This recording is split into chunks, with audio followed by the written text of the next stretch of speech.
Good morning, this is the Eager Beaver Show. You are listening to a True North Eager Beaver Media Incorporated podcast.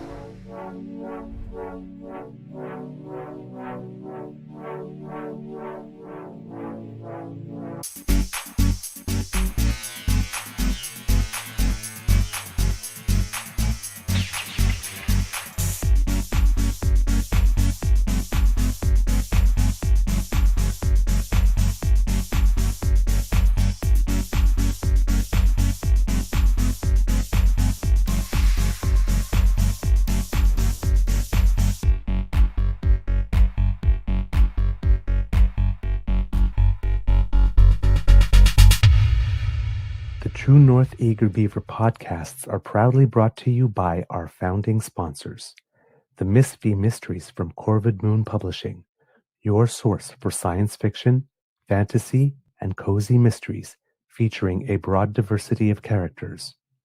PsychicTarot.ca, book your tarot reading and unlock your spiritual journey. And the Pepper Master, hot pepper sauces made from farm-fresh ingredients to thrill your taste buds and expand your mind.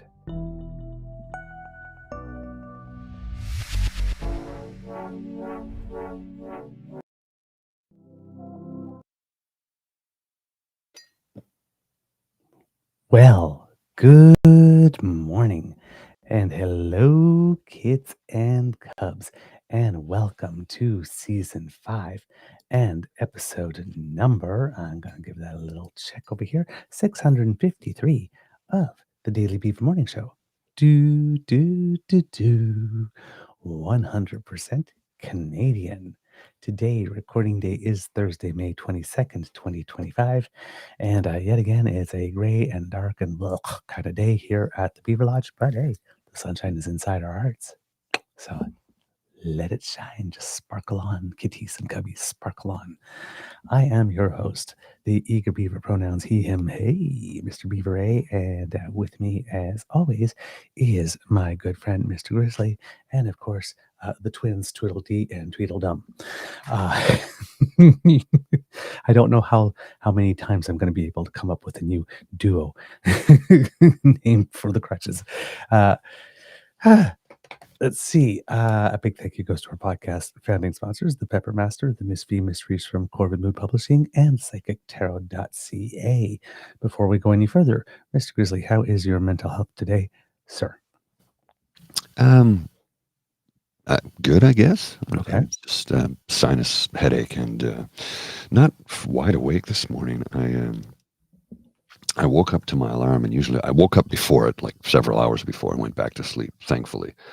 But I thought it was going to be another 3 a.m. day where I wake up and I'm wide awake. It wasn't that, thankfully, but I'm not fully awake yet, and I'm on my second cup of coffee. So by the time I have to wrap up, I'll probably be wide awake. On my second cup of coffee, my beaver said to me. Yeah. Let's see what we got here. Let's look through the magic mirror. Good morning, Kit Uncover, Kit Janet S, Kit Lori Sue, hello, Kit Elaine, hello, dear one, Kit Wishful, hi, nice to see you. Who else? Kit Norm from 1957, Norm. George went. Passed away on the 32nd anniversary of the final episode of Cheers. Really? Yeah. Gee, that's timing. Yeah, no kidding. Wow. Who else do we have here? Kit Saucy, good morning to you, dear one. Thank you for using the wrench yesterday, by the way. I saw that. Very good. Kit Dan, hey, how are you, my friend? Kit Argosi Acres, good morning to you. Who else do we have? Do we have anybody sliding in at the end? Hyper T 007, hey, nice to see you. And Kit Ladam, of course, the cornflakes of our show, the original and the best.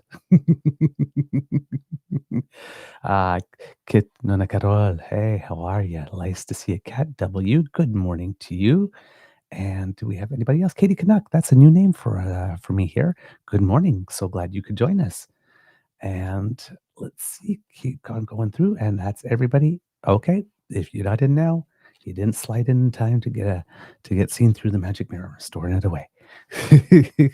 All right. Oh boy. It wasn't necessarily a big day news-wise, but there was lots of stuff that happened. Some stuff silly. Mr. Grizzly and I were speaking very briefly, and we're not going to talk about him all that much because it really just does not make sense. But ambush number 2 in the awful office, uh, which you know, listen, Mr. You can speak to this a bit, right? So Donald Trump, as you may have heard, like maybe a couple of weeks ago, had let in a certain number of refugees. It seems that refugees are acceptable and can come in really quickly and without going through any of the normal sort of processes if they happen to be white and from South Africa. It would seem, because Donald Trump claimed that there was a genocide of white people going on in South Africa and basically ambushed the leader of South Africa in a similar way that he ambushed Zelensky. The leader of South Africa did not react in the same way as Zelensky did, though, however, so, right.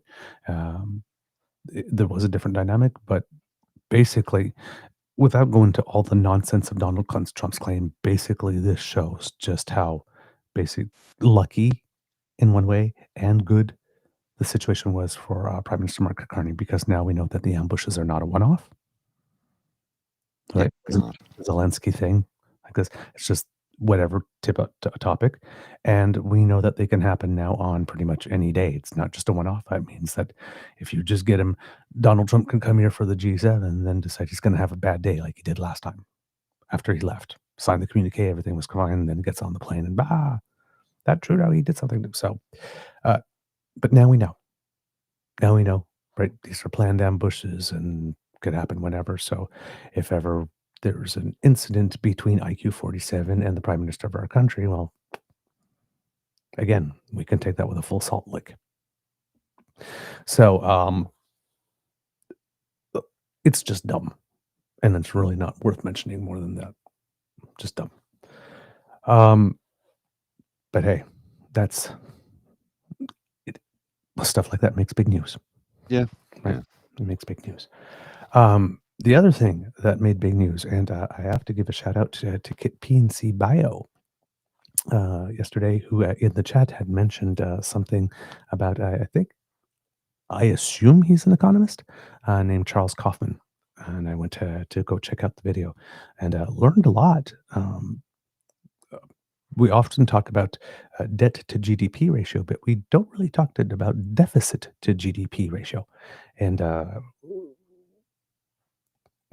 if you start talking about deficit to GDP ratio, you start to realize that all the conservative talk about Canada going to hell in a handbasket economically is really BS, because it would seem that our deficit to GDP ratio is 2.2%.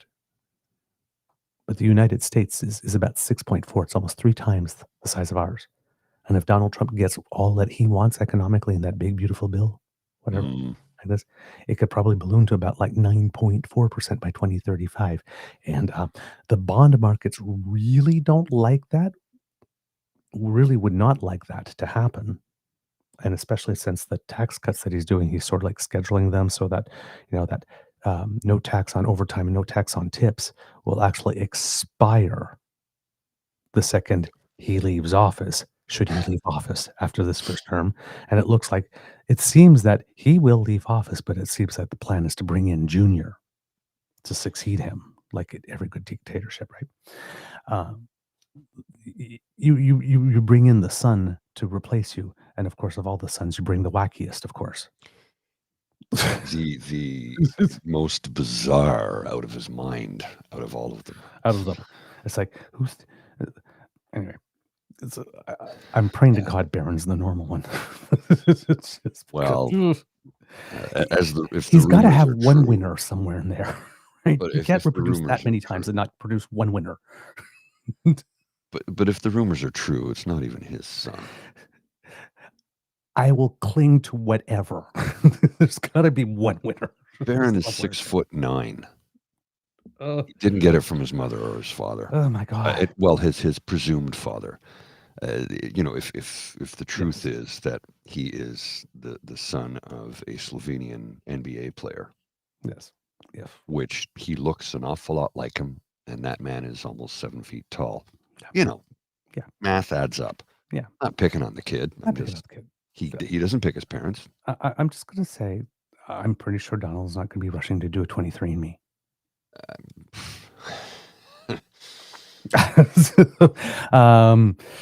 So here we go.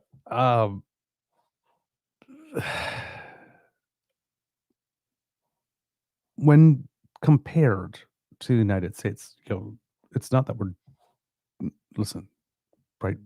We are running deficits and all that type of stuff, but our deficits are about like 1.3% of GDP. Right? You can increase the output of your economy. It is much easier to recoup 1.3% a year than try to recoup 6.4% every year. Oh, yes. I mean, I don't remember the last time the U.S. economy has grown at 6.4% in a year. Maybe outside the COVID rebound that one year. But it's so the bond markets don't like that, and it seems that the yield on the U.S. Treasury bonds went up 0.1% yesterday. And if you look at the bond, it's how much money basically foreign investors want from the U.S. to buy a 10-year bond. So basically, the more the bond yield goes up, the more the market is telling the United States, we don't think that you're a safe bet anymore. So it can only go up so far. Well, and the rumor I read some time ago, and I've not been able to substantiate it, which is why I've not really brought it up on the show, is that apparently Carney went on and bought a ton of bonds leveraged He against did. the U.S. dollar. He did. Oh, he did? He did, yeah, prior to the election or something. Correct, yes. Yep. He did. That was the little signal that he sent. The second, Okay. a lot of people are wondering, oh, maybe that's why Donald Trump was so effusive when they met. But yeah, according to CNBC here, 30-year Treasury yield spikes to 5.09%. A 10-year yield hits 4.61% as GOP bill raises deficit concerns. The 30-year Treasury bond yield was up about 12 basis points to 5.09, breaking above the key 5% level for the second time this week and reaching a level not seen since October 2023.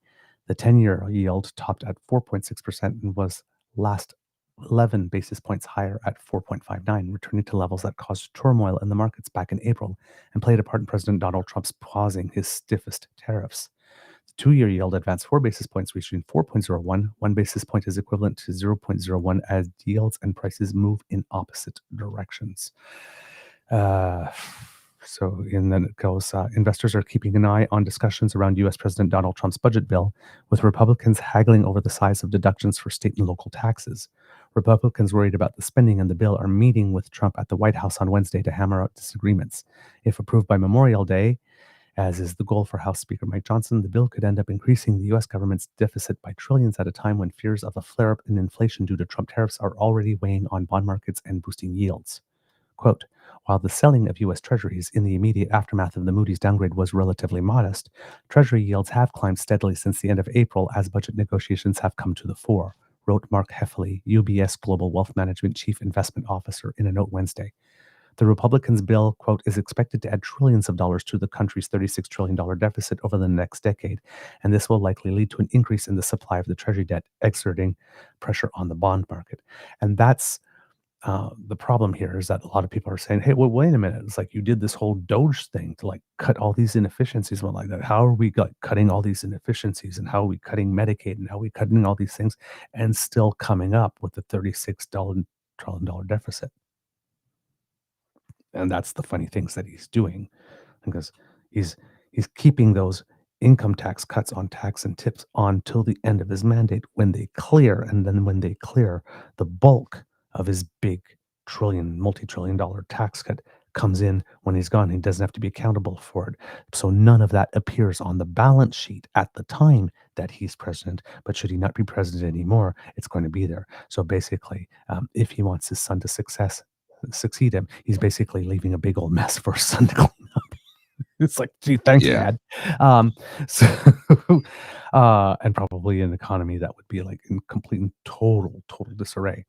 So that's the thing, is that he's selling this to the people. It's like, look at our balance sheet. It's great. Look, and we balance the budget and all that kind of stuff. But the second he leaves, all the goodies for the people that he gave them to convince them to keep him in power vanish.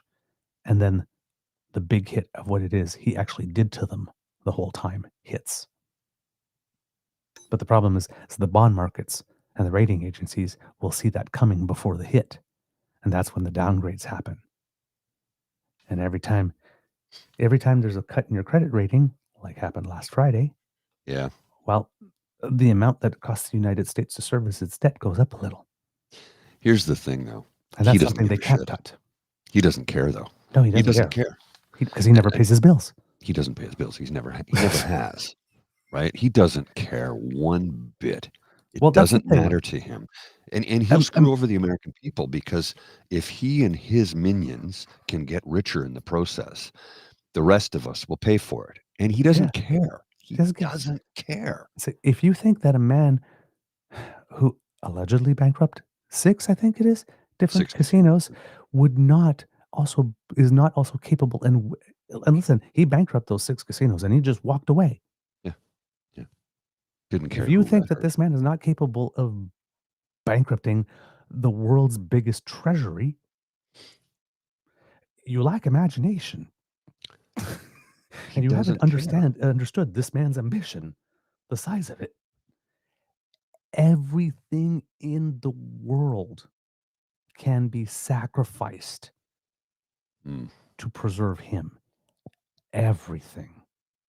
If you ever saw the movie, The Never-Ending Story, this man is the nothing. Yes. He just arrives and nothing. Just takes out everything. It's just, if Cookie Monster was evil and ate everything in sight, it would be Donald Trump. Yeah. That's a suitable description. I mean, who's kidding who here? The man wants everything and he doesn't want to pay for anything. I saw an interesting video earlier about the rich and how they avoid paying all kinds of taxes. I'll see if I can dig up the video. It's fascinating. And it really is an explainer as to what goes on and how it goes on. So I'll see if I can dig it up. I do have it on my phone, so I'll bring it up on my computer here. It's a great explainer for those of us who don't fully get it. And it is a YouTube video, so I can find it. Hang on, sorry. Right. Stop. Sorry. That's right. It happens to me too. Yeah. Stop. So- Don't do that. Stop playing. No, I didn't ask for that. So this Charles Kaufman guy, and I sent him a little message. Hopefully we'll be able to get him on the show at some point. Does make the point that for Canada, as compared to the United States, we are in a way better situation and we are way better able, he's showing a whole bunch of graphs and he did a ton of work to do that. But it's like when you look at coming into COVID and coming out of COVID, right? It's pretty spectacular, the differences between our two countries. We basically went back to similar levels of, annual deficits that we had pre-COVID within the space of like 2 years. And the United States never got back there at all, like nowhere close, right? So that makes things easier. And then when you look at the growth of our GDP as well, Pierre likes to make us believe that our GDP has hardly grown at all. This during the Trudeau time, but it did. Although the last 2 or 3 years have been relatively flat. Right? I have the So video. that's where Prime Minister Carney wants to do these things to try to boost the output of our GDP that way. So yeah, you found it, Mr. Guzzo? Yeah, I found it. You're gonna love this. It's about 2 minutes, I think, but it's an explainer. It's YouTube short. It's an explainer. It's one guy who's playing two different characters. But just watch this, and you're gonna learn a ton in a very short time. I have seen videos similar to this, but this one explains it better than most. So I think you'll really enjoy this. It's a small, quick lesson, and it'll tell you more than you ever thought. And let's just hit the play button here. But oh, come on, start over. Why did you sell Twitter back to yourself? I sold X to XA. Wrong one. I don't actually understand how billionaires avoid paying taxes. Loans. You keep saying that, but how do you pay the loans back? I don't. What do you do when you run out of money? I get another loan. I don't get it. I think that most people understand at this point that I don't really make a big salary. I own parts of companies. And banks are more than happy to use that as collateral to lend me real money. What do you use for the down payment? Oh, gross. No, I don't do that. You see, poor people well, what's your net worth? Oh, I don't, way less than $1 million. Oh, okay. So will you borrow money that you don't have? I have the money. It's just locked up in equity. I don't do down payments. And as long as the loan is still earning interest, the bank doesn't really need their money back. But if you never actually pay them, isn't it just pretend? Oh, my sweet, sweet child. Fractional reserve banking would kill you. How do banks make money? By lending it out. Why call in my loan just to lend it back out to risky poor people? No offense. So you can just borrow billions until you're dead. As long as my net worth keeps going up. What if it drops and you don't have more collateral to give to the bank? I would probably create a shell company to bail me out. That seems complicated. We can talk about that another time. If I can't get creative, which is extremely rare, hopefully there's a favorable tax code. Otherwise, I might let the bank seize my assets that I used as collateral. Doesn't that look bad? Sure, but you don't pay capital gains tax if you never realize the gain. But that's a last resort. Otherwise, you just avoid taxes until you die, and then the estate handles it? Oh shit, that's actually the best part. When I die, my assets get reevaluated on a step-up cost basis. Why would I possibly know what that means? Right, yeah, you've probably never known anyone that's died with money. Basically, what I paid for the assets gets reset to what they're worth when I died. So, no capital gains tax. Wow. Does the method in which you die change anything? Oh, why would it? I'm just asking for a friend. Like, if there was an accident, but there were no witnesses and someone tried to save you, but they failed, would said hero still get a reward?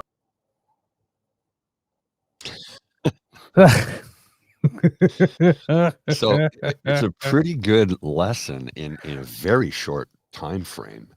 Wow. That's going to teach you more than you probably ever knew about how it all works. I mean, yeah, Generic Art Dad. He's a good follow on the YouTube. He's got 288 videos, 209,000 subscribers. So we're gonna have to increase our ad budget, I think. Jeez. Wow, man. Yeah, it's good. And he's got a ton of shorts like that really do break it down and simplify it as much as possible in a short, 2-minute, 3-minute clip. But it's very, very informative. Gee, wow, that's very good. Actually. Yeah. I was able to follow that. Yeah, and there were some terms in there I had never heard before. I remember reading a couple of years ago, and I watched a video on it that explained it. How Beyonce and Jay-Z bought a house, a huge multi-million-dollar mansion, and never paid for it. They borrowed money against their assets, never paid interest on the loan, never even paid the loan back, basically got the house for free. And he just sums up how it worked. I kind of did that. Pardon? I kind of did that in a way. Yeah. With there's something when you buy a house that's called a Smith maneuver. So when I had my condo, once I had enough capital in it, I was able to go to the bank and borrow against the asset. Right. Itself. And with that, you take that and you pay off the rest of your mortgage. So you have no mortgage. And whatever amount you have left, you buy an investment. Right. So you try to Which buy a is secure one. Mhm. So we bought an investment that you basically over the course of 12 and a half years returns the money as in like a monthly payment like Mhm. this, and then you're left with the whatever the investment is and whatever it's gained or lost at the time. But you have that. But what happens then is because you've borrowed for the purpose of making an investment that is not a TFSA or an RSP contribution, because there's already a tax benefit to that, because you can't double that like this. The interest on that loan for purpose of investment is deductible from your taxes, but your mortgage Mhm. is not. So basically, most of the interest on the mortgage on my first house was completely tax deductible. Not bad. It's good to have a good financial advisor. No. It really is. So, but yeah, again, I just lucked into a great financial advisor when I was like 30 or 28 or something like that. But yeah, he's like, I had no idea that a Smith maneuver existed until I started watching, well, then it was BNN television, now it's Bloomberg Television Canada. And then he's the one that told me, oh, yeah, you could do that. And I said, but that's legal? I said, absolutely. Yeah. The It's like, things well, we don't because, know, right? well, the thing is like, I knew that borrowing for the purpose of investing was tax deductible, but I didn't know that there was a way that you could borrow to pay off your mortgage to then choose to pay off an investment interest rather than mortgage interest and Mhm. therefore deduct interest. Like that's freaking brilliant. And I don't know why they don't teach that to everybody. They don't like want in high school. because they don't want people to know. You know, when we say the system's broken, actually it's not. It's working the way it's intended to work. It's designed to benefit the wealthy and screw the rest of us over because it was designed by the wealthy who were in power a long time ago. Mhm. Now, our system in Canada is the system you just saw that video about is Yeah. the US, right? Yeah. Our system in Canada is a little bit more stringent than that because our Mhm. banks are really iffy about who they loan money to, as Mhm. you well know. They don't just give it to anybody in this Right. country. But But essentially, if you have enough money, it's the same thing. right. That's always the funny part, right? Like a buddy of mine, when he bought a business and he's like, I need $100,000. And the bank says, well, do you have $100,000? He goes, if I had $100,000, why would I come to you to borrow it? Right. Well, if you don't have $100,000, we can't loan you $100,000. He's like, he went to every bank in town. You know who actually helped him out? And he's been banking with them ever since. And all of his family members switched to them as well. La Caisse Populaire. Yes, sir. Yep. Yep. Desjardins. They helped him out. And he's like, that's it. I won't bank with anybody else now. And he Mhm. moved all of his business accounts. All of his family members did the same thing. Yep. Because they actually worked with him and said, okay, well, what's your business plan? What do you have? And they looked at it and said, this all makes sense on paper. We'll be happy to loan you the money. Yep. They were willing to do the work to look into. Yes. Yeah. They weren't just, well, I need 100,000. Do you have 100,000? Yes.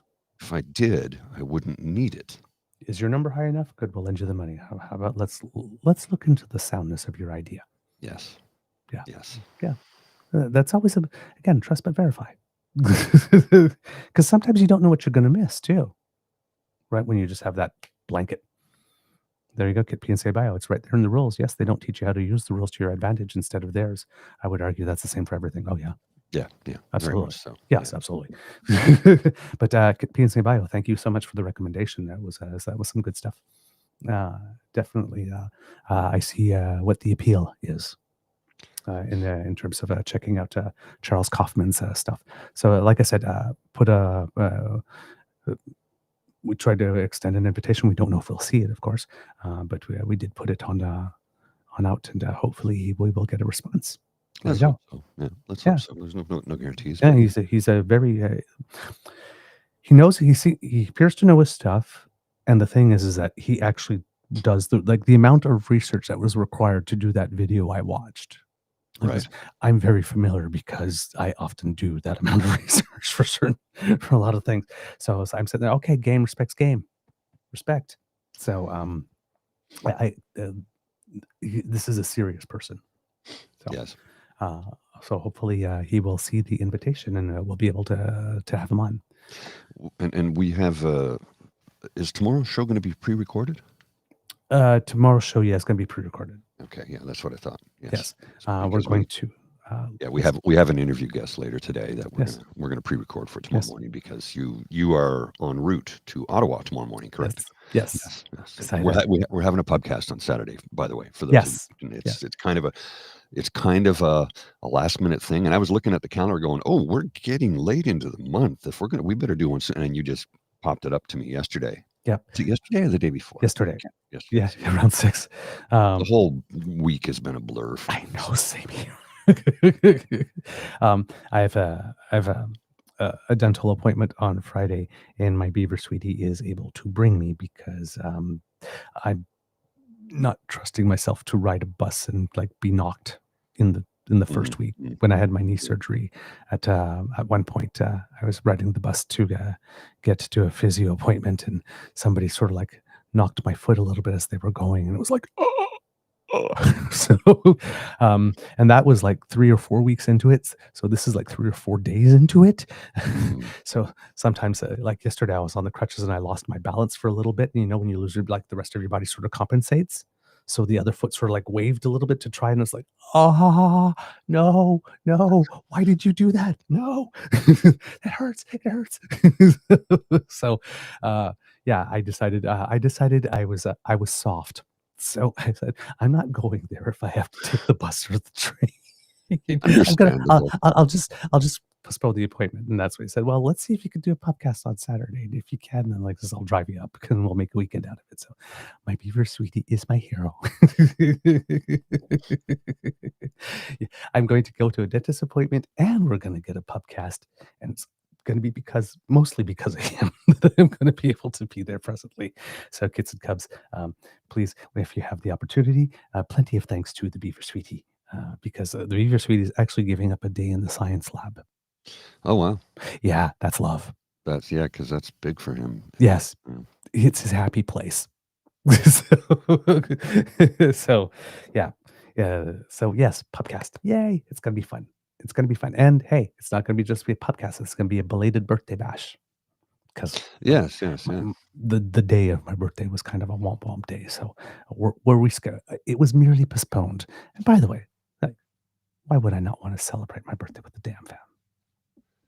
So looks like we'll be taking a road trip in July. Ooh. Okay. Yes. Up north. Yes. Came through yesterday. That's all. Can't say any more than that. Okay. Yay. But yeah. So that's it happened yesterday. We got the signatories, and so we got a road trip in July around Canada Day. I'm not sure the exact dates yet, but we'll have to. I think it's the 3rd and 4th or something like that. I think so. Something like that. Yeah. So. Oh, that'll be fun. Oh, cool. Yes. Oh, good. It might be Yellowknife for my birthday, possibly. So. Ooh, I love going north. I haven't been yet, so. Yeah. Hopefully we can stay an extra day or two so that we can. Because I'm trying to figure that out. I'm perfectly willing, like, to cover the hotels and whatnot to stay an extra day because up north is just fantastic. We'll get it all figured, but I just thought I'd pass that little note to you. So I meant to mention it in the green room, but I'm not awake yet, and I'm waking up as my second cup of coffee is finished here. I'm going to need a third in a second. So that means we might have a live show from if Maybe. We take a couple of extra days from Yellowknife. That would be really cool. I'll bring a small complement of equipment and see if we can make that happen. That would be very happy. Kit Kat, no, nah. I gotta put that up. But you are his happy place too. Aww. Oh, I'm melting mush. I love mush. Okay, I'm a big old softie. All right. So economically, all that kind of stuff's going on. And well, yesterday. Oh, by the way, sorry, before we get into it, we have to talk about it. Oilers. Yeah. Did you watch? I watched the first and second period. Right. I'm like, I gotta get to bed. I'm so tired. So you were there till 3-1. Yes. I went to bed. Yes. I'm like, well, okay, 3-1. They're playing good. I think they got this wrapped up. And I woke up this morning and I went, What? Do they think they're the Leafs in Game 7? Oh my God. 6-3 was the final? I know. I couldn't believe it. I'm all in the third period. Yes. 5 goals in the third period by Dallas. Yes. Like, what the hell happened, guys? And what did I say about that? What is it about that team scoring late? Dallas they're a good team. Yeah. It was 3-1. I think up until like Edmonton must have sat back and rested on their laurels for the third period, thinking we don't need to attack anymore. We've got this in the bag, and clearly they didn't.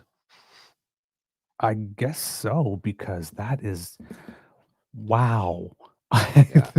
I'm watching it happening in slow motion, and I'm like, no, no, no, no. Oh God.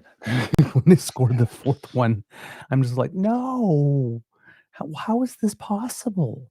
But yeah, up Yeah. until like I think the 16th or like well, yeah, third period, yeah, about like 3 minutes in or something like that. There was a goal or something. Yeah. No, second goal. Yeah, exactly.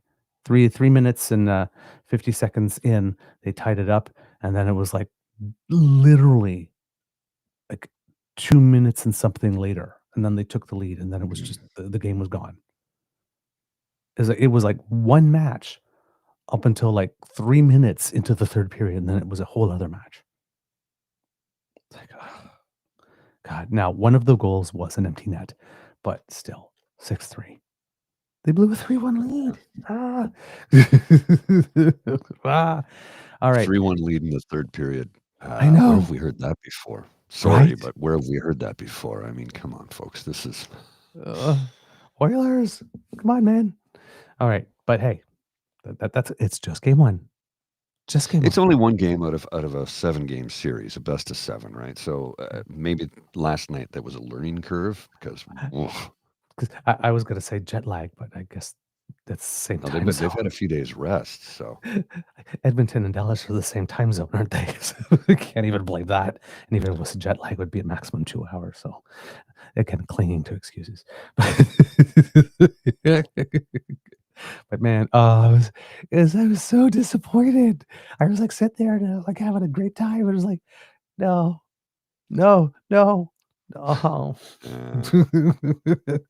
But on the other side of things, kids and cubs, tonight, if you are in the hockey mood, you will have the chance once again for game 2 between the Ottawa Charge and the Minnesota Frost at 7 p.m. Eastern PWHL Women's Playoffs.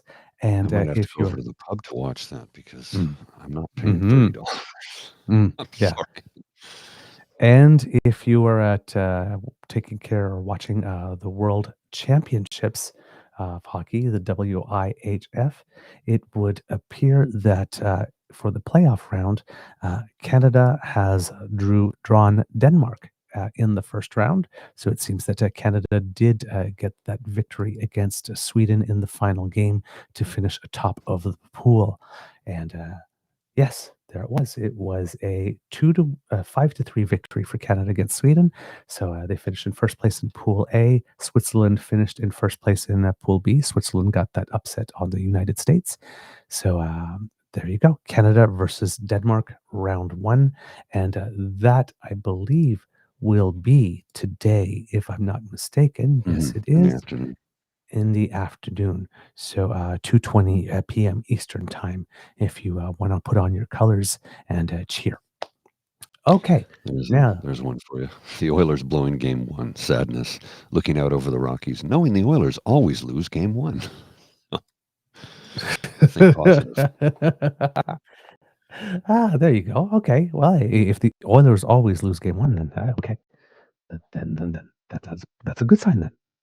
Well, it's the right. Have you ever had a dream that you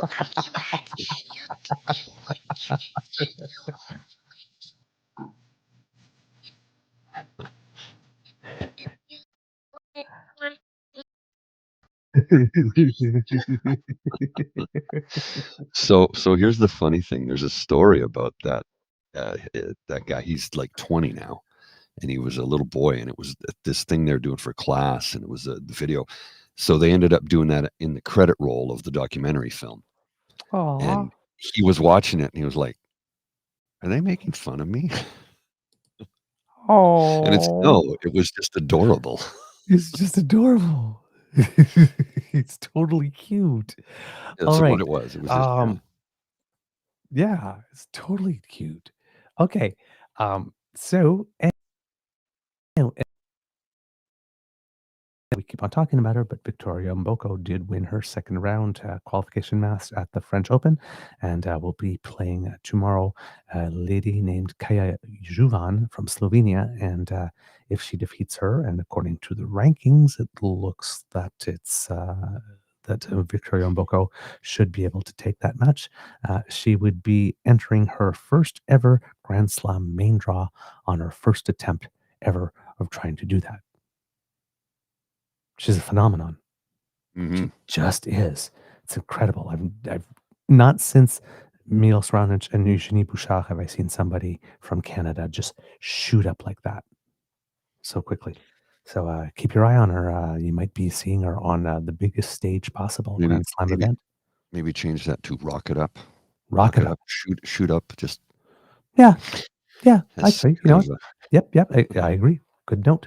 Rock it up is a better choice of a better again. we and don't then want and people that thinking the wrong thing. well, here's the thing, right? You said shoot up, and then I started thinking about Billboard charts. Remember, was like number one with a bullet. Mhm. It's like, oh no, that's not good either. Now is it? No, yeah. Ah. Yeah, we don't say those things anymore. Yeah, It's geez. old sayings that we should probably throw into the dustbin of history because let's face it, they all have different connotations now. Yeah, but it's amazing.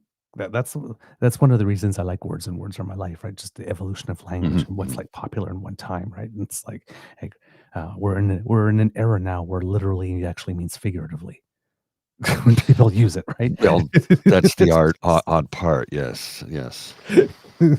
It's like so over time and whatnot, and and way to.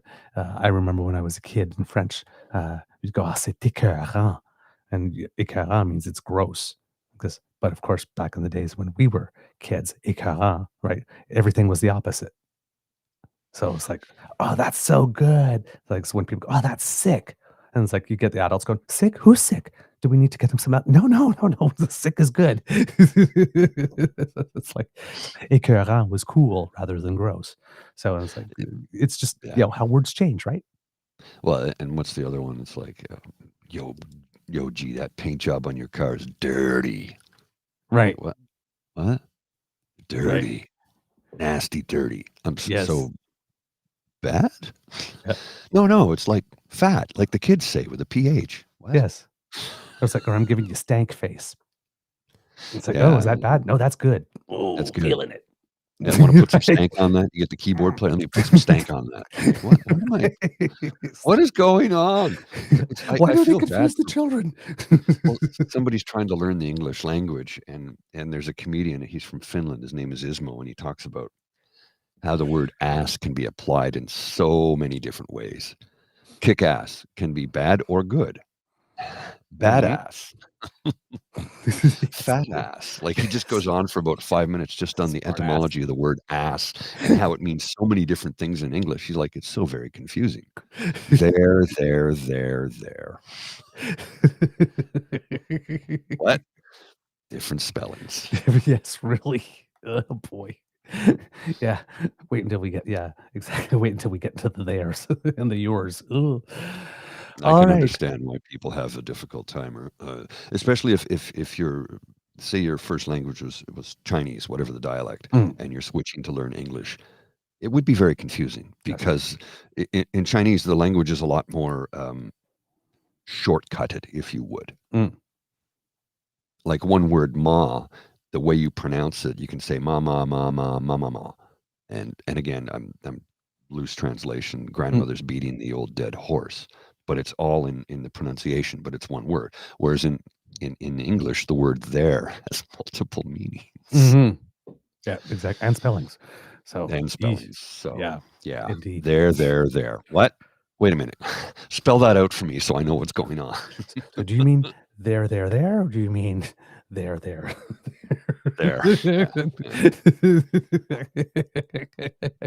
All right, kids and cubs. We got some stuff going on here. I got If you're the one, video clip queued up for you here. okay, Whenever cool. you're ready. If you are wondering about the state of the Terra Nova, the peninsula's recount, because that one started on Monday of the previous week, it seems that the judge overseeing the recount signaled that will wrap up on Friday afternoon, and there was a bit of a delay because in Marystown, Newfoundland, Labrador, where the recount is taking place, the town is installing a new chlorination system, and it led the town to shut off the water supply, which closed all public buildings for a while, which delayed the count. So that will be continuing soon, and seems that we'll wrap up on Friday. So that will be the third of the four. For which we will have a result. The other one is, I believe, Windsor Tecumseh Lakeshore, and that recount started just on the 20th, so it could take a little bit. And of course, even though the one in Terrebonne is complete, as you know, the leader of the Bloc Québécois has petitioned the courts in order to have the result nullified and have a new by-election held in the district because of the election irregularities. Just a note, we mentioned it on the show again, but it bears repeating. The reason that the Bloc Québécois has to do this is because there is absolutely nothing in law that allows Elections Canada itself to say, hey, we had irregularities, we should rerun this election. Elections Canada does the count, the verification, and judicial recount if needed. And at that point, when the judicial recount happens, it's considered final, unappealable, and that's where the process stops for Elections Canada. And on process and count and all that kind of stuff, it's unappealable. Irregularities are a different thing. Right, so that's where Bloc Québécois has a case. The leader of the Bloc Québécois is very, very confident that they do have a case and that they have a winning case. Again, the only way I would see a judge not ordering a by-election is if a judge says, well, again, chain of custody, that one woman's vote, it's there, it's in the envelope, and you've got the 5 there, just count those 5 and let that decide. That could be another option, but the judge could also decide that just for the overall integrity of the process, given that there's been so much back and forth on this one, that a new one is just required.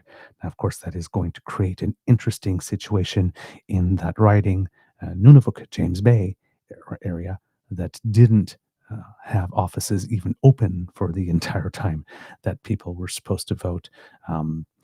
Again, no word from anybody there as to whether or not there's going to be petition to have a by-election in that one either. But again, I find it very interesting that the Bloc Québécois wants a by-election in one and doesn't want a by-election in the other as well. So there are these things that are a little inconsistent throughout the board. But on this particular issue, all credit has to go to Yves-François Blanchet and the Bloc here, because there is an opportunity. If this was the Conservatives, right, they'd be claiming some type of fraud, some type of this, some type of that.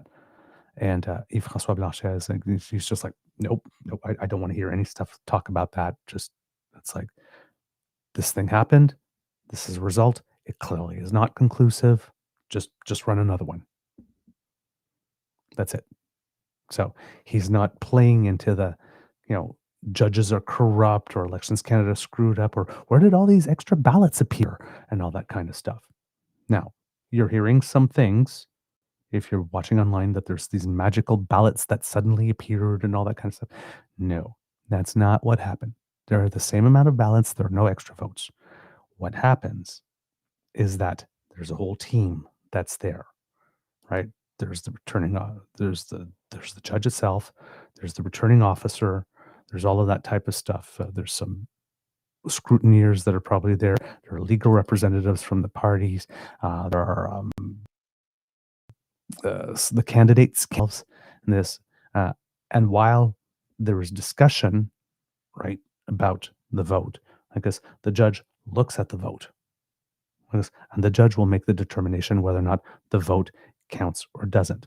So if there are votes that have like some irregular markings or all that kind of stuff, it's because all the scrutineers that are there on that night just say, okay, this is a valid vote, this is not a valid vote. When you get to a judicial recount, they look at all of those and they see if there's any of those votes that were rejected that can be what's called cured.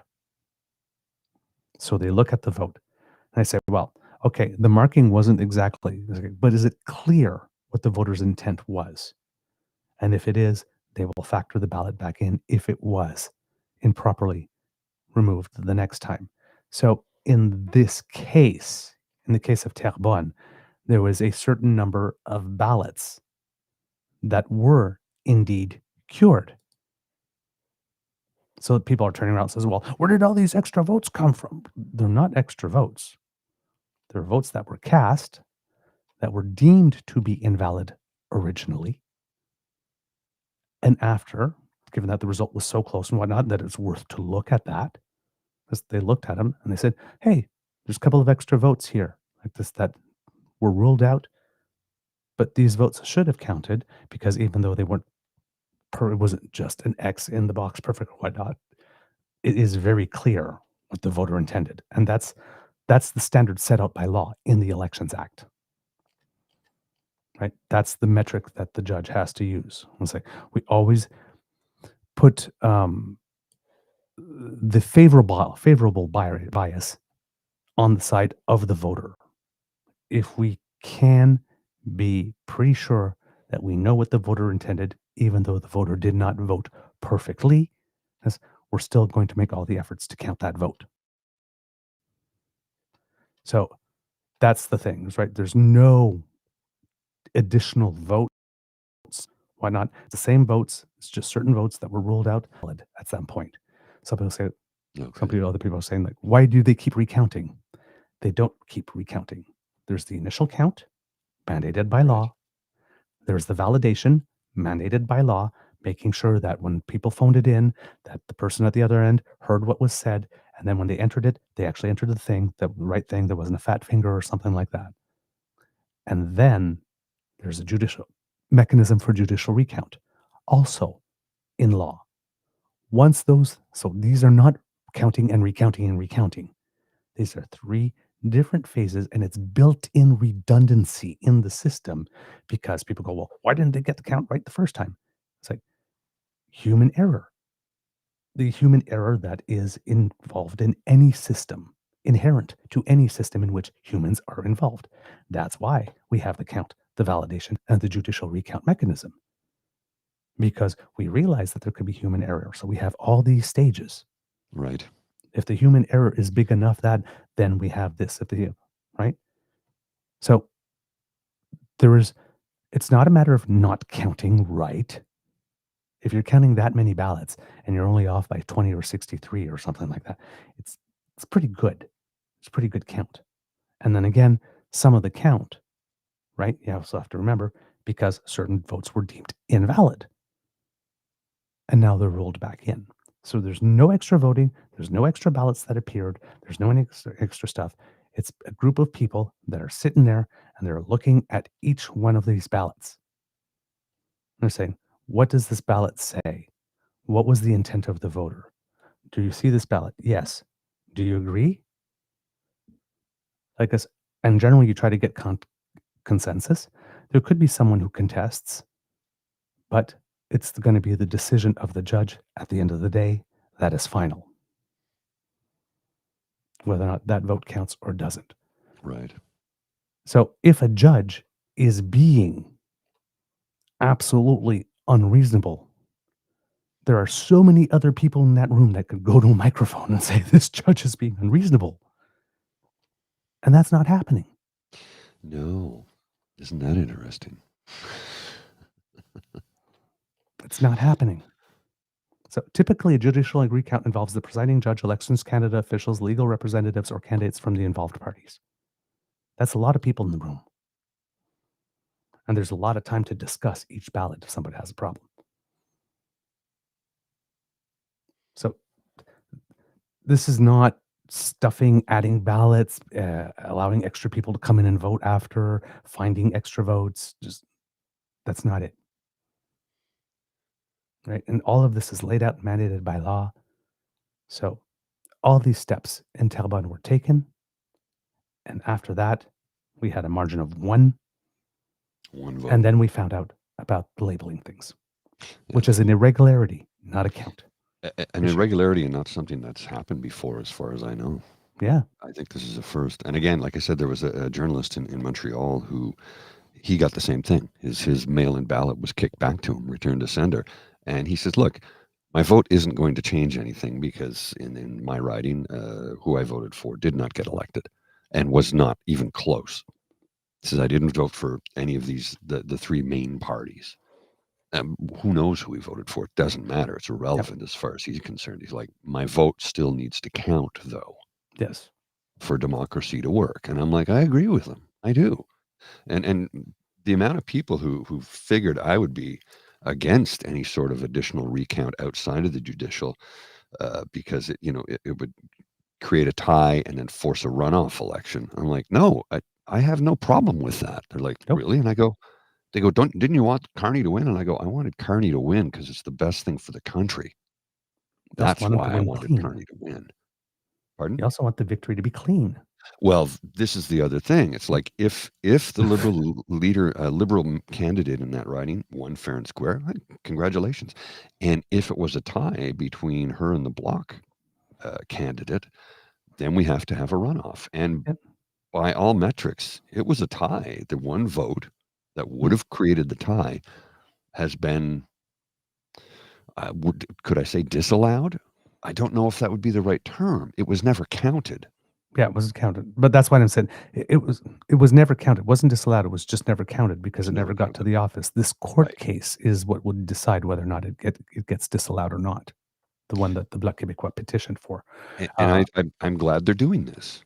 It has to be done. That's what I was. That's the point I was making earlier. It's like even if, let's say, that vote in that envelope. Now the lady said that she voted for the Bloc, which one? But let's say that vote was NDP. Yeah, we don't know. And the thing stayed the same, right? Still, after those things and the irregularity, and given how close the margin is, do you really want to run with that? Mm-hmm. Or do you want to be sure? Yeah.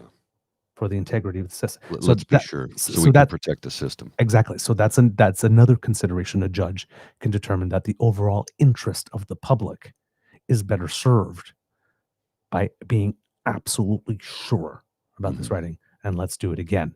Now, for the moment, though, this is where things get a little interesting. It's Elections Canada at the moment considers that Tatiana Auguste from the Liberals has won the seat. And that decision is final as far as they're concerned. So I'm not sure if she's going to be showing up on the Hill for the speech for the throne, but she is entitled at this moment, until the Bloc Québécois court case is resolved, to actually physically occupy that seat. She is the MP for that. It is not a vacant seat at the moment. Correct. So it could be that she could be sitting in that seat for a month or two like this, and then the decision comes down, we're having another by-election, whoops, she's gone. But at the moment, because that's going to be another thing, if she does occupy that seat, there's going to be a lot of people turning around, I can't believe she's there, she didn't win. It's like, yes, she did. She did. At the moment, she is the winner. That could change. It may very but well at the change. moment, as far as Elections Canada is concerned, after all three phases, she is the winner by one vote. And she is entitled legally. There's nothing wrong if she's sitting in that seat until the decision comes down to whether by-election or not. And if there is a by-election, if there's a win. Now, I assume that if there was a by-election, maybe they would step aside from occupying the seat during the by-election. Maybe. I'm not sure if that's legal. Again, this is new, right? We don't know if it's legally required or whatnot. Because until the vote of the by-election is actually confirmed. Right. Fully confirmed through all three phases, that too, because technically it would still be her seat. So, but sometimes for good form, you might want to step aside until, just like, like cabinet minister sometimes steps aside during the course of an investigation until their name is cleared. Could be something like that, even though this is not an investigation. But it could be good form. So there's a lot of things that we could see. But again, it would seem to me on this part that even up until that time, she could probably occupy that seat. But at least for now, until a by-election is declared and called, that seat is hers. Right. So again, if you see anything in the press saying like this, oh, they're cheating, or like this, they snuck her into in the spring session to get her vote on the other thing to make sure that it's passed. No. And you're going to hear that, along with the folks who kept saying, well, Poilièvre lost because they expanded his riding to include more liberals. Nope. No. They created 5 new ridings across the country. We used to have 338 elections. Now we have 343 because the population has grown since the last election. Yep.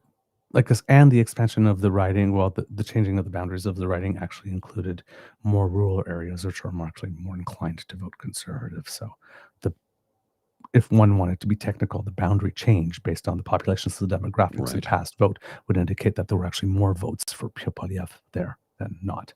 So technically, yes. And it doesn't. All the liberals did that. No, they didn't. Nope. No political party does that. No political parties have input into the process.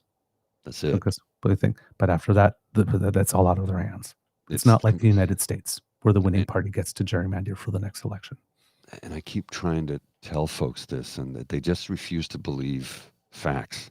So that's when I just walk away from I'm like, fine, look, you clearly want to believe what you want to believe, and that's fine, you can, but facts don't care about your beliefs, period.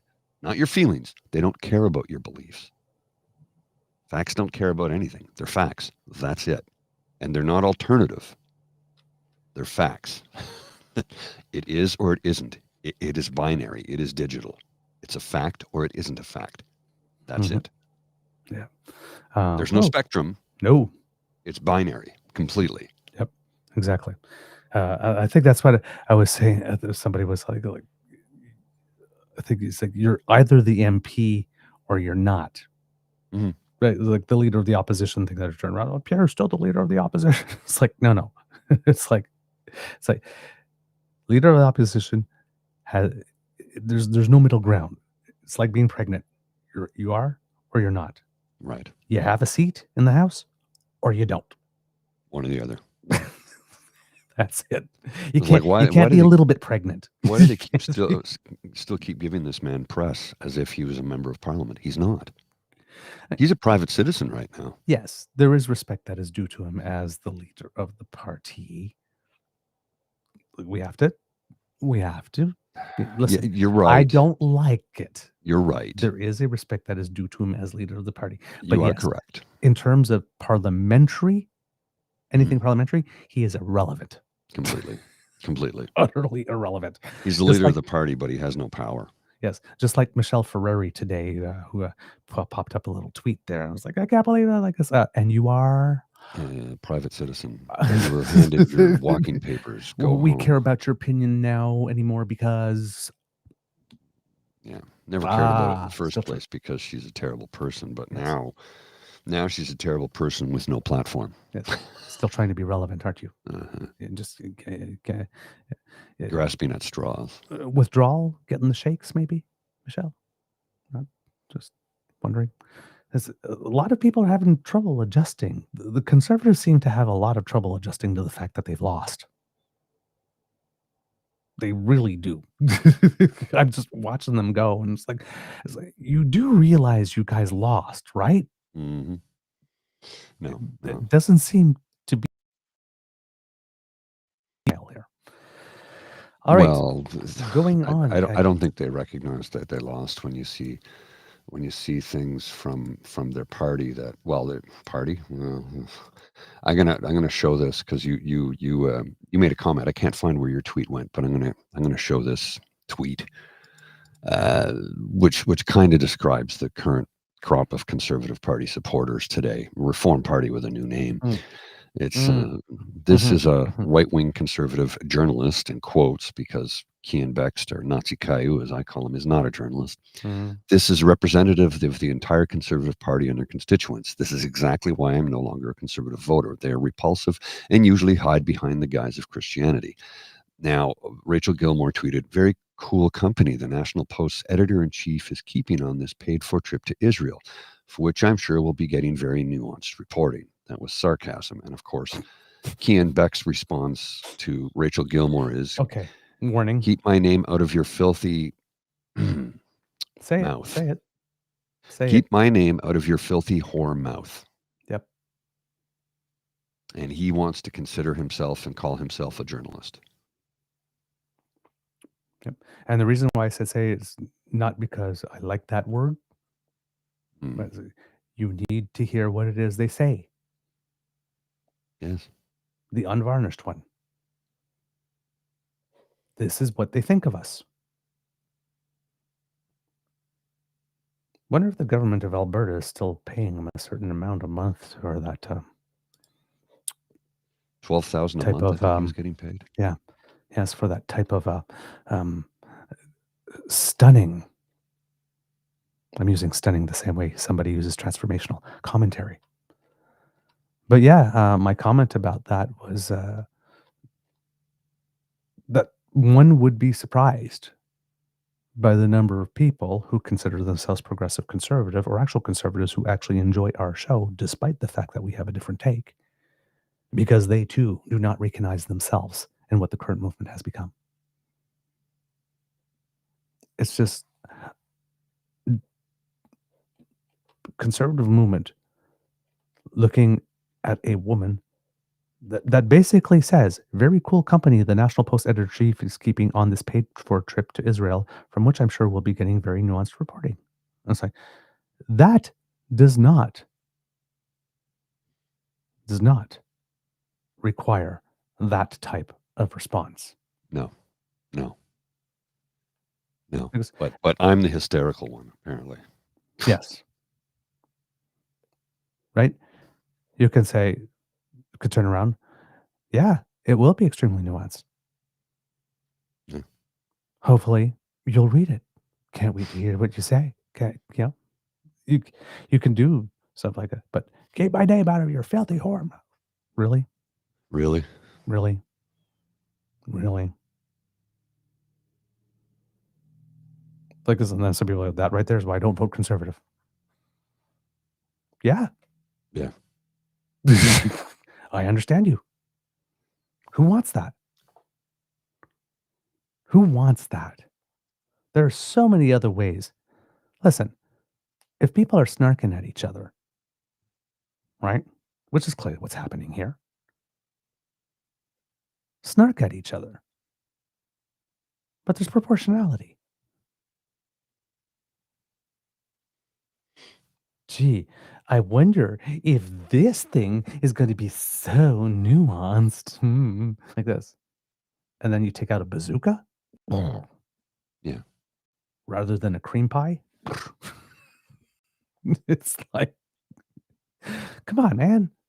This completely disproportionate, completely irrational.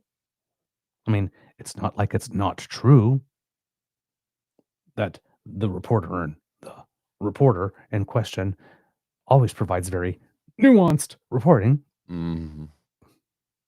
It's not like it's a lie. So somebody was a little touchy. It's just, but this is what I call losing mastery of yourself in public. I don't think he's ever had it, to be honest with you. And this is digital, and it is forever. Yeah. Of I course. deleted it. Yeah, well, there's screenshots, bud, so it ain't gone. Yeah. But he of course, this type of stuff, punching down on this particular reporter, is the type of stuff that makes people open their wallets. Unfortunately. And that's why he does it.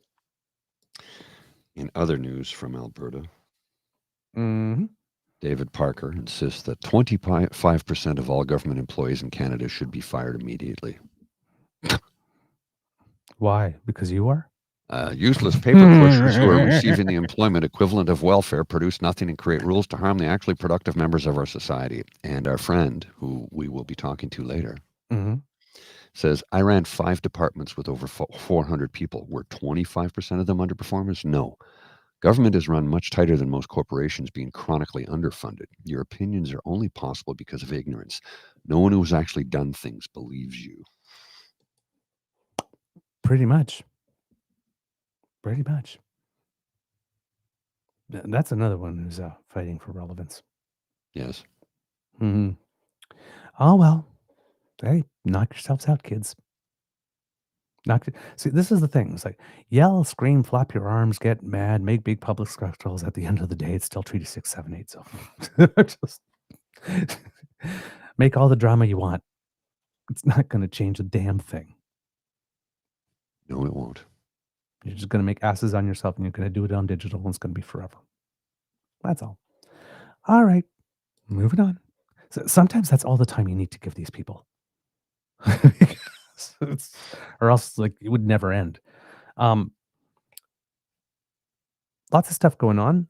The G7 finance ministers are meeting here in Canada ahead of the big meeting that will be taking place later on. François-Philippe Champagne is on track to wrap up a second and, at least for now, final round of high-level discussions with his G7 counterparts. It's taking place in Banff, Alberta, and he described it as very productive meeting, which is good to hear. It seems that talks specifically with U.S. Treasury Secretary Scott Bessent are pretty good, and he indicates that are pleased. Everybody seems that they are pleased at the progress made, as well as at the sense of unity at the G7, which is very good. There has been other words coming from the ambassador of the United States to Canada, as Kit Uncover brought to us here in the chat, stating favorable things about tariffs, like Canada may end up being the lowest tariffed country. So it seems, again, that there's maybe some work on those fentanyl tariffs and other stuff like this that might be coming down soon. There seems to be a lot of chatter in the United States about how Canada has indeed made some progress on that. And, maybe that's something that we'll look at without anybody saying anything firmly at the moment. But the signs being sent, at least for now, seem to indicate that there could be some type of announcement coming as it relates to Canada at some point down the road. Nothing in the chatter seems to indicate a timeline of that, but it seems to indicate that people are moving in a way that could be good. So that's what it is today. Again, the president of the United States is super mercurial, so you never know. But hey, that could happen. According to the official. Hello. Oh, sorry. Go ahead. Thank you for joining us. Finance ministers from the G7 and Ukraine are in Banff this week to discuss trade, security, and the global economy. Jordan Canagan joins us from Banff tonight. So, Jordan, what is on the agenda this week? Well, Tara, quite a lot. There are 8 sessions that are planned for the finance minister and central bankers, and it covers a lot of topics over the next 2 days or so. That includes trade, security, and of course the global economy. Another thing is support for Ukraine. We heard from the Canadian and Ukrainian finance ministers just about an hour ago or so. They talked about supporting that country and standing shoulder to shoulder. But there is no doubt hanging over pretty much every meeting will be the tariffs imposed by the United States. Officials from Canada, the United States, Japan, France, Italy, Britain, and Germany will be attending these sessions. Finance Minister François-Philippe Champagne calling it a consequential moment for the G7 and the world. He says the meetings will be about getting back to the basics and having a united agenda for the world's biggest economies. He says this week is about restoring stability and growth. When it comes to the U.S., though, Champagne wants to find common ground and build off of positive meetings at the White House. But there was always tension around tariffs, as you would expect. But at the same time, there's a lot we can achieve together. There's a lot that we are looking to coordinate our actions and really tackle some of the big issues around overcapacity, non-market practices, financial crimes. Now, the first public meeting of all these finance ministers will happen first thing tomorrow morning, and then it is straight into one of those 8 sessions that are planned. This critical finance ministers meeting, of course, happening just weeks before the big G7 summit in Kananaskis. Okay, good. Thanks for that. So some of the issues being discussed here, the top of the topics, recent international developments and risks to the economic outlook, enhancing economic resilience, global growth policies, development issues, risk and potential in AI, and financial crime. The ultimate objective, according to officials who briefed reporters on background ahead of the summit, is to foster long-term growth, address risks to the global economy, continuing support for Ukraine, and providing a platform for leaders to engage. Champagne held a series of bilateral meetings with his counterparts on Wednesday as well, where their shared challenges on this front were likely brought up, and then secured a private pre-dinner conversation with Scott Bessent, the U.S. Treasury Secretary, who signaled through a spokesperson over the weekend that he was coming to Canada to talk to his counterparts about trade imbalances and his desire to generate economic growth through the private sector. Asked how their bilateral meeting went, Champagne said, "Very good. Quote, we get along very well," he said. "We had a lot to discuss, and we took the time to discuss a number of issues." And for what came up on the tariff front, the finance minister demurred. "I'm not going to go into the details of what we discussed." While no resolution to any trade tensions is expected out of the gathering of economic heavyweights, there's hope common ground on other challenges, such as non-market practices, including overcapacity, can be found. Of course, Ukraine was there in taking part. Mr. Champagne said, "I think it's very telling to the world that we have our Ukrainian friend with us. It sends a strong message to the world that we are, all of us, recommitting to support Ukraine. We're going to hold Russia to account." That's good. The Ukrainian finance minister, Mr. Marchenko, said, "The invitation to be here is a great honor for us because it helps us to better provide the necessary information about situation on the ground to understand how we can collectively provide necessary action. I hope we have a very productive discussion." So this is a good prelude to the meeting that will be taking place in Kananaskis later on with the actual leaders of the G7. And these meetings are being co-led by François-Philippe Champagne and the governor of the Bank of Canada, Tiff Macklem. And basically, Champagne said that there's sort of a vibe of going back to basics to set the global agenda in there. And to that end, today as well, there's going to be back-to-back working sessions that are co-chaired by the Champagne and the governor of the Bank of Canada, Tiff Macklem, on, quote, financial crime and artificial intelligence. And then they will team up for a post-summit press conference that will take place at around 12:30 p.m. Mountain Time this afternoon there, if you're talking Mountain Time, if you're in the East. I guess it'll be 2 hours later there. So that's happening. Parallel to that, the Prime Minister had his first meeting over the course of the weekend, full meeting with the cabinet. So they had like a 2-day retreat session, and they worked on what the priorities were going to be for the upcoming session of Parliament. And Mark Carney issued a mandate letter. This is very interesting because, especially if you've been living in Ontario, for example, there have been some issues with mandate letters and finding out what they are. Mm-hmm. Right? Because often, like in the case of Ontario, the premier wrote a mandate letter to each of the ministers and says, "These are the things that I want you to work on," but then kept it hidden because apparently the public is not allowed to know what it is that the leader of the government has asked his ministers to do, again, on our time and with our dime. Well, and let's not forget how much money we spent fighting to see those letters, and he defended against showing them to us, and he lost. Legal fees, and he lost. I have to go. It is 8:30. I got to run. I have things to do, places to be, people to see, things to meet, something like that. I don't know. I'm wandering right now because I do need a third cup of coffee, and I got to get some food into my belly before I head out. Although I'm meeting somebody for coffee shortly. So anyway, I got to take Lola out first, and before I do that, I will say goodbye, farewell, so long. I'll see you tomorrow. All right. See you soon. Have a good one, folks. All right. Bye, my friend.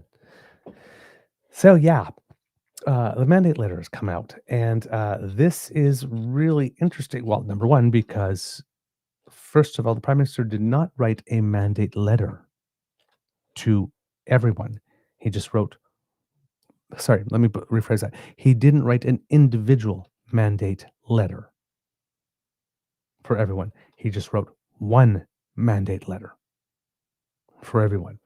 And he made it public right off the bat. We don't have to fight. We don't have to argue. We don't have to take anybody to court. We don't even have to ask what's in the mandate letter. He just made it public. So, since he made it public, let's make it even more public. May 21st, 2025. Dear colleagues, last month, Canadians elected a new government to stand up for our country and to build a strong economy that works for everyone. As members of the 30th Ministry, we must fulfill this mandate with purpose and force. We must meet a series of unprecedented challenges with both a disciplined focus on core priorities and new approaches to governing. Canada faces a series of crises. In a more dangerous and divided world, geopolitical risks are rising, threatening our sovereignty. The global trading system, which has helped power Canada's prosperity for decades, is undergoing the biggest transformation since the fall of the Berlin Wall.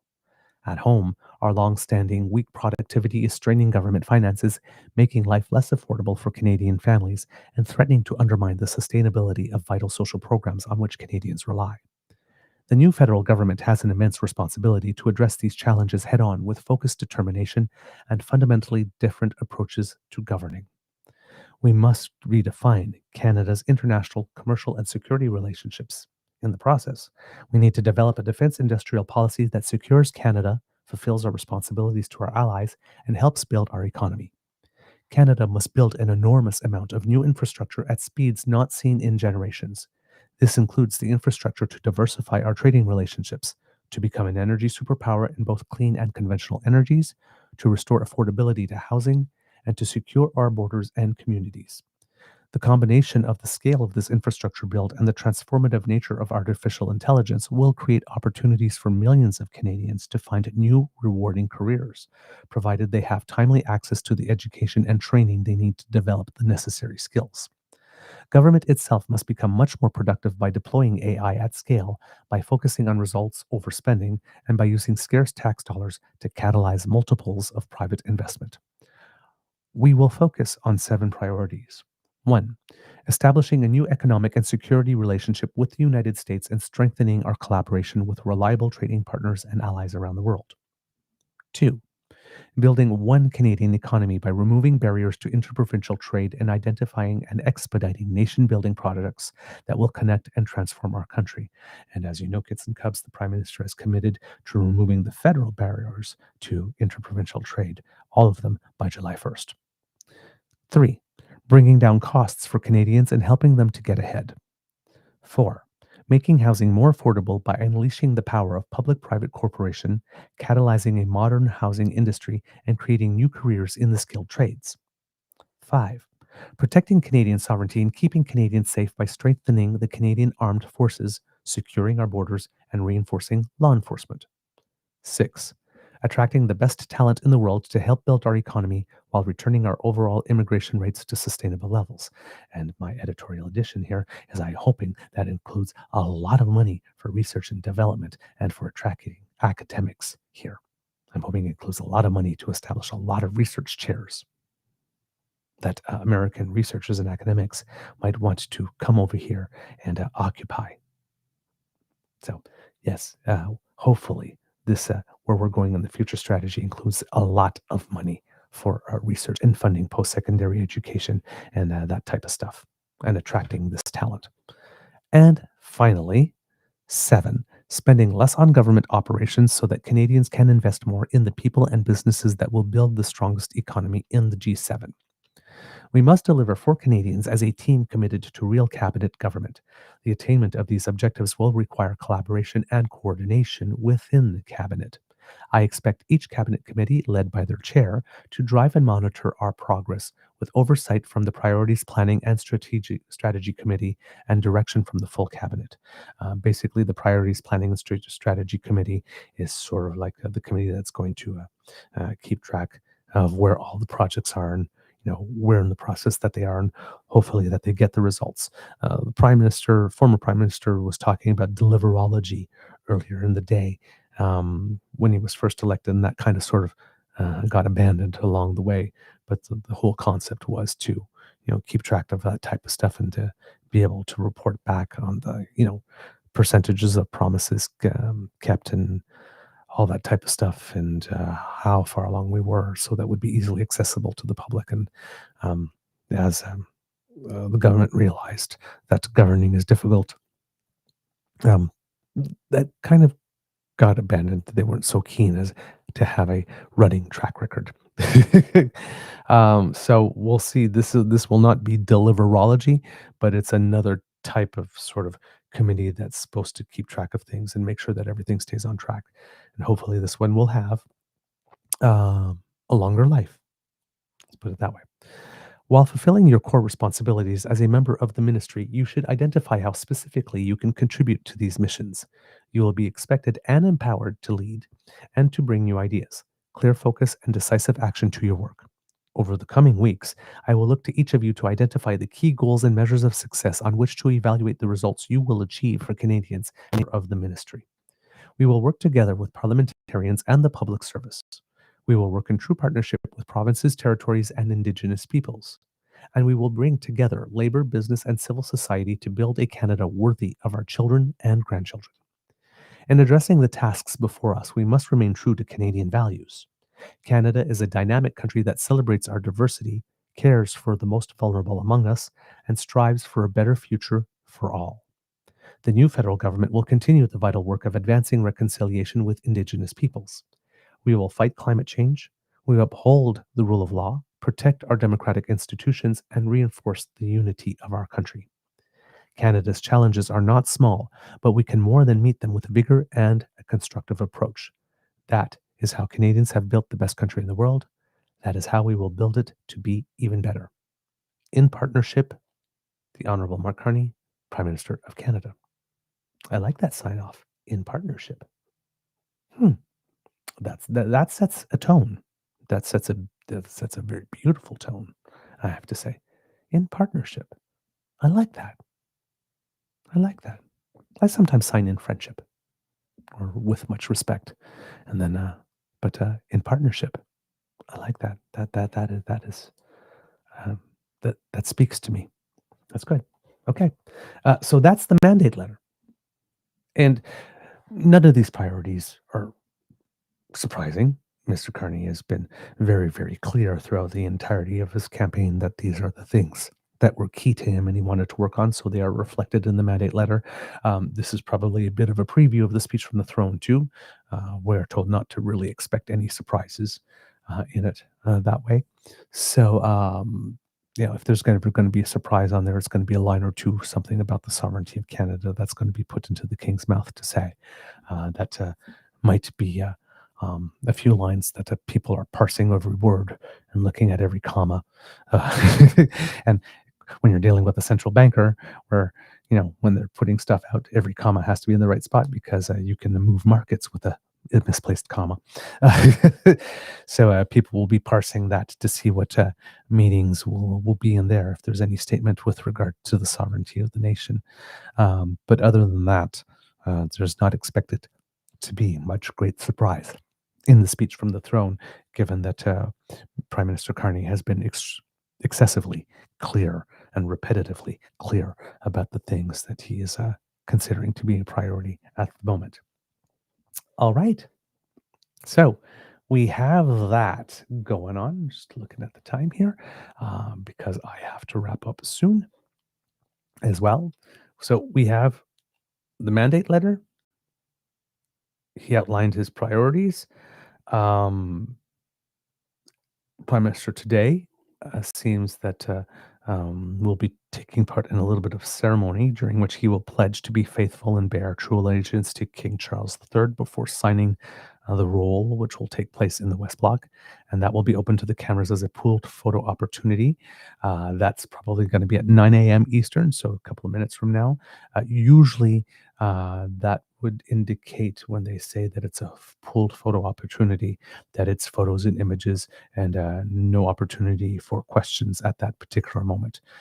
But yes, some ceremonial things that a new prime minister does, of course, sharing his, swearing allegiance and then going to sign the rolls, indicating, that things are about to start. Now, kids and cubs, on one side, we have mandates, but then we have since we're talking about cabinets, two other politicians in the country recently revealed cabinets. Alberta Premier Danielle Smith had to rejig her cabinet because, well, she lost.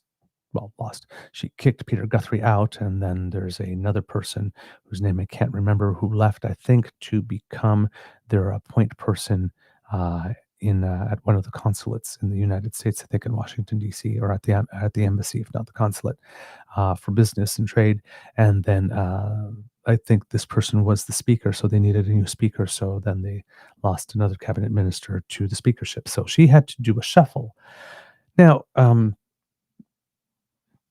Prime Minister Carney's shuffle, when people saw it, they turned around and said, well, was it really a smaller cabinet? Because, everybody in the cabinet, including him, well, that's 39. They said, well, they're saying there's only 28 cabinet ministers. Yeah, but you got 10 parliamentary secretaries. So that's really 38, and him 39, 40 if you include the whip.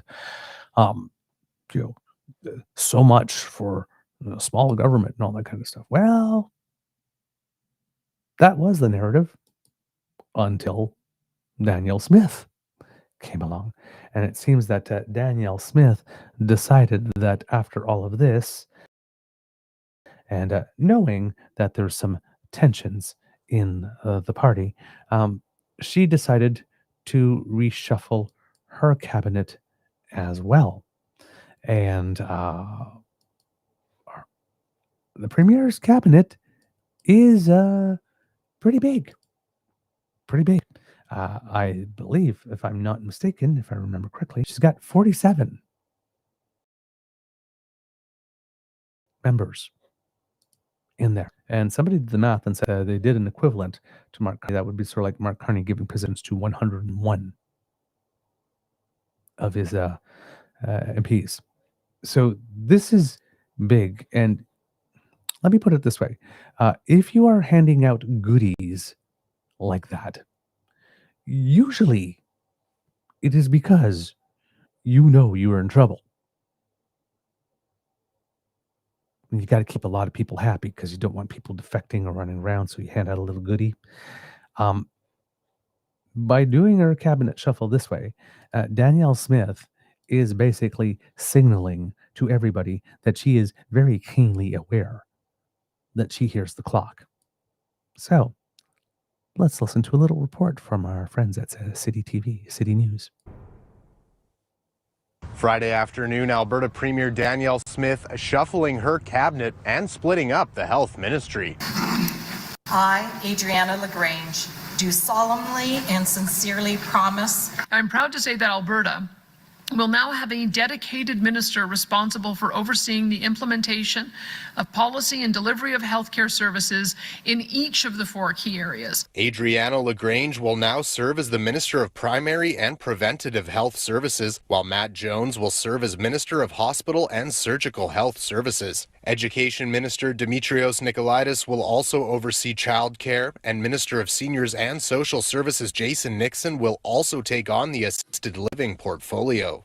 This as Alberta moves to split up the province's healthcare authority into 4 separate agencies, which they say will save costs and increase efficiencies. Minister LaGrange facing controversy and calls to resign during the spring sitting of the legislature after former Alberta Health Services CEO Athana Mentzelopoulos alleged in a lawsuit she was fired for investigating surgical contract corruption. Mentzelopoulos currently suing the Alberta government for $1.7 million, which led to MLA Peter Guthrie being expelled from the United Conservative Party caucus after he pushed to have the allegations investigated. Earlier Friday, Premier Smith telling media the cabinet move came out of the need to replace former Municipal Affairs Minister Rick McIver, who now serves as House Speaker. Former Mental Health and Addictions Minister Dan Williams will now take over the Municipal Affairs file. Smith insisting that was the reason behind the cabinet moves. But that was the main goal. And then as a result, there's always, once you move one cabinet minister,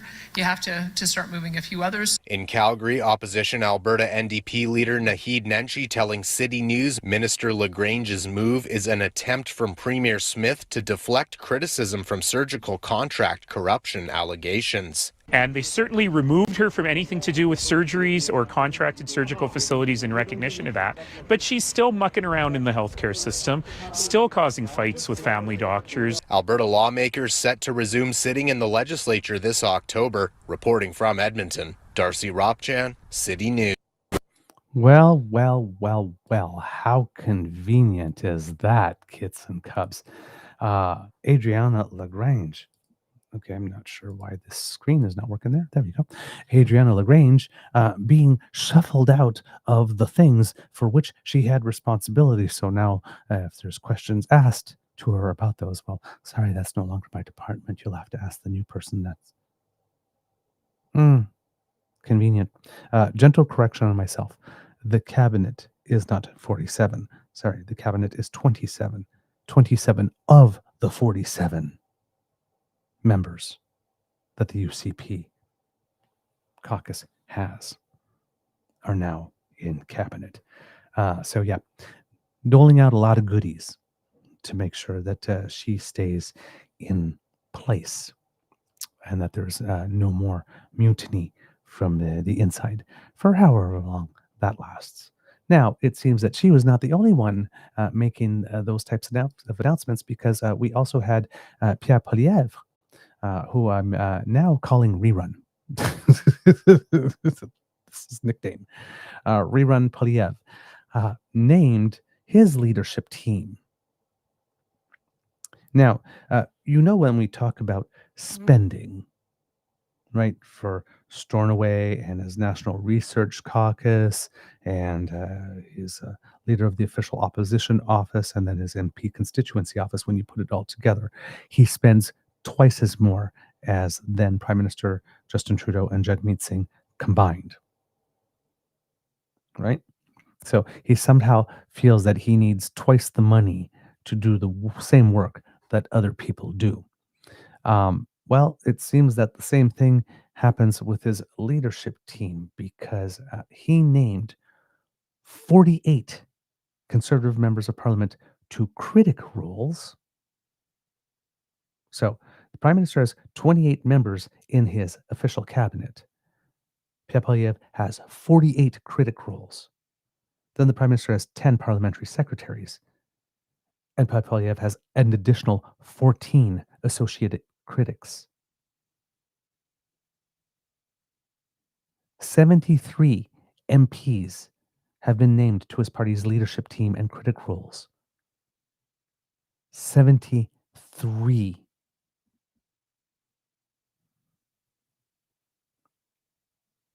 Tell me you're worried about keeping your position without telling me you're worried about keeping your position.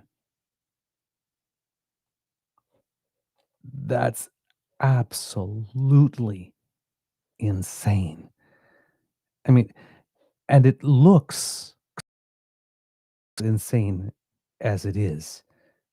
Kits and cubs, it is absolutely stunning what this man has done.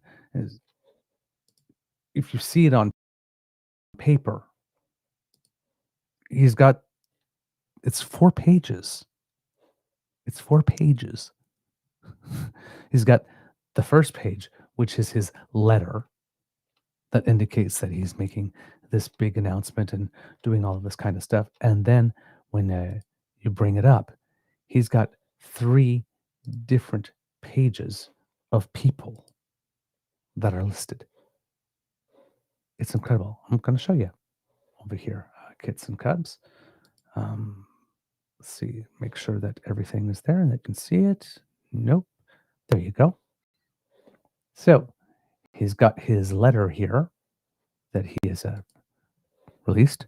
The Honorable Pierre Poilièvre, or more like a statement, news release. The Honorable Pierre Poilièvre, leader of the Conservative Party of Canada, released the following statement to announce the Conservative leadership team and shadow cabinet. It's not a shadow cabinet. That's not a thing in the Western parliamentary system. It's just parliamentary critics to fight for a Canada that is affordable, safe, united, and self-reliant. Quote, Canada must become a self-reliant country where hard work guarantees people a beautiful home on a safe street protected by solid borders, blah, blah, blah, blah, blah.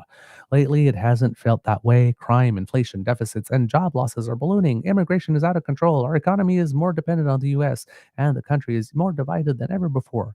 conservative solutions are needed now more than ever. We have already won the debates on carbon taxes, inflation, housing costs, crime, natural resources development, and more. That's why Canadians gave us 23 more seats and 2 million more votes. Again, no mention of how many more seats and how many more votes Canadians gave the other party. That's okay. Now, our bigger and better team will push for the government to boost Canadians' buying power through lower taxes and less inflation, unleash resources to bring home paychecks and production, and secure our streets by locking up criminals, getting immigration under control, and unite our people under our shared flag. Blah, blah, blah, blah, blah, blah. All that kind of stuff. And then if you look, sorry. Anyway, that's his thing announcing it. And they're not sure why I popped it. This is not working for me. I'm sorry, kids and cubs. I'm trying to show you the actual letters. So how about I do this? I go right here, and this will be better. There we go. So all the shadow ministers, and again, this is probably too small for you to show to read on the screen, but this is the whole list of shadow ministers. Then down here we start the associate shadow ministers, and that keeps up to here. Then you got the whole leadership team that's there, and the leadership team for a party that indicated that they were going to grow and change, almost no changes. Leader of the House of Commons, Andrew Scheer, Deputy Leader Melissa Landsman, Deputy Leader Tim Uppal, Deputy House Leader Luc Berthaud, Chief Opposition Whip Chris Workington, Deputy Whip Rob Moore, Question Period Coordinator Eric Duncan, Committee Coordinator John Brassard, National Outreach Chair Arpan Khanna, Quebec Lieutenant Pierre-Paul Housse, and Special Advisor for British Columbia Mark Strahl. It's pretty much the same leadership team. So again, this team that's supposed to grow and learn and show that it can change, whatnot, is not doing it in any way, shape, or form. And then if we continue, there's still more. It's a lot of people. 74. 74. So much for small government. So much for fiscal responsibility. Not happening with this guy. He also announced that he was striking an economic council, which struck me as particularly hilarious because an economic growth council. The Honourable Pierre Poilièvre, leader of the Conservative Party of Canada, is establishing a Leaders Economic Growth Council to identify the root causes of Canada's economic stagnation and propose practical solutions to unleash the country's full economic potential and bring it back from its position as the economic laggard of the developed world. Isn't that something you should have done during the 2.5 years that you were leading up to the election? So that when you had a quote-unquote costed platform, it wouldn't have been that disaster that you put out, a disaster that was so terrible that you would have been better off not putting out anything at all and just taking the hit for that. Wouldn't the time to have your Economic Growth Council be then? You're too late, honey. You're too late. You thought that you could coast on the past election with bad Trudeau and a flimsy platform in economic costing that actually torched your party's unearned brand for being sound fiscal managers. It's like, oh, now you want an economic growth council. Yeah, that totally tracks. That sounds like you, Pierre. Doing the thing you should have done 2.5 years too late when the opportunity is already over. Smart move. Great leadership. Boy, do we ever dodge a bullet. Not picking this guy. All right. Kids and cubs. I think that is all for today because your Mr. Beaver is off to some physiotherapy today. So that's the end of this episode of the Daily Beaver Morning Show. We hope that you love listening to us because we love making this for you. Remember, sharing is caring and word of mouth is priceless. So please, please, please tell your peeps and poops all about us. We really love it when you do. Now, if you would like to make sure you do not miss an episode because you are a kid on the go and you really want to make sure that we're with you, we are portable. Please just go to our pod page, podpage.com/thetruenortheagerbeaver. And if you go there and you click on subscribe when we have something fresh off the bandwidth, it will come directly to you. And you can scan that QR code if you're watching. Thanks to the Ray Girl, she will bring you right there.